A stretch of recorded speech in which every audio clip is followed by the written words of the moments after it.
भाई मोदी सरकार एमती कि बेड़े ऑपरेशन सिंदूर मिशनटा आरंभ कले जे जहाँफल कि अंधुनी भक्त तो दूर अच्छा किंतु ता पूर्व अंध भक्त मैंने सिंदूर लगे व्यस्त अच्छा।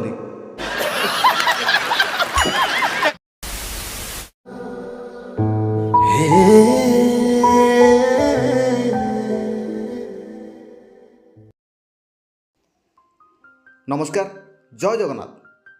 तो पब्लिक बेसी समय नहीं आपण केवल 5 ରୁ 8 मिनिट टाइम मागिबी केवल मोर यही भिडियोटी देखापी। आउ ये भिडियो आपको मु पूरा डिटेल्स रे कहीदेवी प्रकृतर ऑपरेशन सिंदूर कौन पाई होईची, आउ ये ऑपरेशन सिंदूर करियार कारणटा कौन, आउ ये ठीक ना भूल। अच्छा, आउ ये कथा को लेकिन अंधभक्त को पूरा जबरदस्त पेलिबी। तो चलतु भिडियो स्टार्ट करवा बिना कौन बक्चोदे। तो पब्लिक आपण माने जानी थिबे किछि दिन पूर्व पहलगाम अटैक रे पाकिस्तान टेररिस्ट माने आम इंडिया रो 26 जन को माने मर्डर कर देथिले, जहा द्वारा सारा इंडिया रे मृत्युर शोक छाया कर देथिला। आ एई भितरे आम विश्वगुरु माने नरेंद्र मोदी से कौन कले ना ऑपरेशन सिंदूर रो गोटे मिशन कुआडे चलेले, जो मिशन रे आम इंडियन माने पाकिस्तान रो आतंकवादी की गोटे बाछी बाछी मार देथिले। यार तो कौन सी अता पता ही मिलानी, लोक माने जानिलेनी केते लोक मरले केते लोक बंचिले। आउ आमर सोशल मीडिया रे भाड़ुआ माने तो अछंती, जानथिबे जो गोष्ठी भाड़ुआ गोष्ठी अछंती ए माने पूरा दबे उठे पूरा चर्चा कले आम मोदी सरकार या करदेले से करदेले बिले, किंतु रियलिटी रे कौन समस्त जानी थी। तो एई भितरे आउ गोटे नुआ पाला आरंभ कले जोटा कि नरेंद्र मोदी सार माने जहाँ खांटी ओडिया कहती विश्वगुरु, से माने कौन कले ना ऑपरेशन सिंदूर ना रे एबे जून 9 रु कुआडे गोटे स्टार्ट करती घरे घरे कुआडे सिंदूर जगेबे। माने एइठु गोटे कथा आपण नोटिस करंतु, पाकिस्तान गोटे एडिटे छोटिया देश है कि माने आम इंडिया गोटे राज्य सांगे भी समान, माने सी इंडिया को पूरा थरहर करदेला।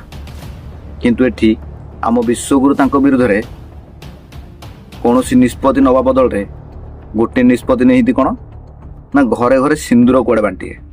आ एक कथा को शुणिकी भाड़ुआ गोष्ठी माने अंधभक्त माने पूरा बहुत खुशी खुशी भी हवा स्वाभाविक, कहीं ना तांको अगांडिया राज्य जेहेतु पालचुंटा मंत्री माने राजा जहाँ कहे से ही मानिया को बाध्य। आंब गछर पणस पड़ी हाँ से भाया आउ, किंतु मुझे गोटे क्वेश्चन करी विश्वगुरु को, आपण जो महात्मा गांधी रोल करेंगे ना सुभाष चंद्र बोस का रोल करेंगे, माने गोटे गाल देखले आ गोटे गाल देखेबे ना गोटे जावड़ा खाइले 10 जावड़ा मारे, एति गोटे कॉमन सेंस तमटी नाई। कोरोना आसिला से थाली माड़ कल, सुभद्रा योजना आसिला से दीप जाल, आउ एबे कुआडे ऑपरेशन सिंदूर हैला माने तापाई गोटे बक्सकांडी बक्चोदिया काम कल ना घरे घरे सिंदूर दब। माने सतर तुम प्रमाण करने को चाहूछ जे भारतीय जनता पार्टी बदल रे तुम हो भारतीय यात्रा पार्टी बोलिया। आ गोटे क्वेश्चन करी मु राहुल गांधी की, आपण माने जो विरोध बसती कौन पाए, माने एटी कहार केही नुह बोलिया आम एटा पूरा फुल प्रमाण पाइगला। राजनीति रे केही कहार नुहति, समस्ते स्वार्थ पाई दौड़ी।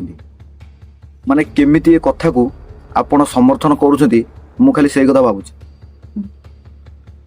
एटलिस्ट ए जो बोका चोदा बुद्धि की बंद करिया कथा कि नहीं।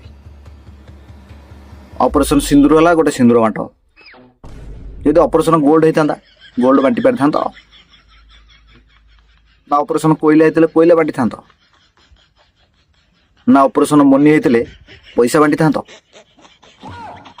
आज सिंदूर मूल्य मार्केट रे टंके 2 टଙ୍କା बोलिया ताको गोटे पाला आरंभ कल से पैसा खर्च कर। आ एक कथा जे कॉमन पब्लिक माने साधारण लोक माने ठीक बुझे, किंतु जहाँ आखिरे कला चषमा मरा माने अंधभक्तर ठाप्पा लगे जहाँ मुहरे से तो बिल्कुल बुझेनि। मोदी हगिदेले ठीक कर, मोदी मुति देले ठीक कर, କିନ୍ତୁ ଏତିକି ଗୋଟେ କଥା ଭାବୁନାହାନ୍ତି ମାନେ ଏସବୁ କାଣ୍ଡ କରିବା ପଛରେ ଆମର ନେକ୍ସଟ ଜେନେରେସନକୁ କ'ଣ ପ୍ରେସର ପଡ଼ିବ। ଏଗୁଡ଼ା କ'ଣ ଇତିହାସ ବହିରେ ଲେଖା ହେବ ଅପରେସନ୍ ସିନ୍ଦୁର ହେଇଥିଲା ଆଉ ଯାହାଫଳରେ ସିନ୍ଦୁର ବଣ୍ଟା ହେଇଥିଲା ଘରେ ଘରେ। ମାନେ ପାକିସ୍ତାନ ଗୋଟେ ଏତେ ଛୋଟିଆ ଦେଶ ହେଇକି ଆମ ମା ଭଉଣୀମାନଙ୍କର ସିନ୍ଦୁର ଲିଭେଇଲା, କିନ୍ତୁ ଆମେ ଏତେ ଭାଡ଼ୁଆ ଏତେ ନିଚ ଯେ ସେ ସିନ୍ଦୁରର ମୂଲ୍ୟ ରକ୍ଷା ବଦଳରେ ସିନ୍ଦୁର ବାଣ୍ଟୁଛେ ଘରେ ଘରେ। ଦେଖନ୍ତୁ ଗୋଟେ ପ୍ରମାଣ। अरे जूते मारना चाहिए हिंदुस्तान के सभी हिंदू मिल करके ये भाजपाइयों को कूटो। हमारी बीवी को ये भाजपाई समलैंगिक संगठन वाले हमको जो सिंदूर हमारी बीवी को दान करने जाएंगे, हमारे जीते जी ये सनातन धर्म का अपमान है। यही नहीं, अभी और सुनिए। सिंदूर जो भी कोई लेके आएगा वो पिट के ही जाएगा यहाँ से। भाई देखो, हमारे घर जो सिंदूर की जरूरत है मेरी माता जी को है, मेरी माता जी के लिए सिंदूर मेरे पिताजी ले आएंगे। संदूर कौन लगाता है? संदूर किसका होता है? पति का होता है ना संदूर, तो वो क्या हमारा पति बनने को डोल लो है जो उसको संदूर लगाएंगे? लेके आएगा तो सामने आया तो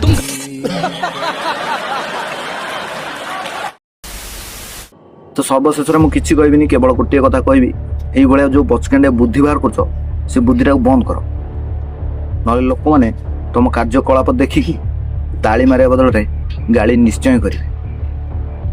ବାସ୍, ବେଶୀ କିଛି କହିବିନି। ଯଦି ଭିଡ଼ିଓଟି ଆପଣମାନଙ୍କୁ ଟିକିଏ ବି ପସନ୍ଦ ଲାଗିଥିବ ତାହେଲେ ଭିଡ଼ିଓକୁ ଲାଇକ୍ କରିବେ ଆଉ ଚ୍ୟାନେଲକୁ ସବସ୍କ୍ରାଇବ୍ କରିବେ। ଜୟ ଜଗନ୍ନାଥ।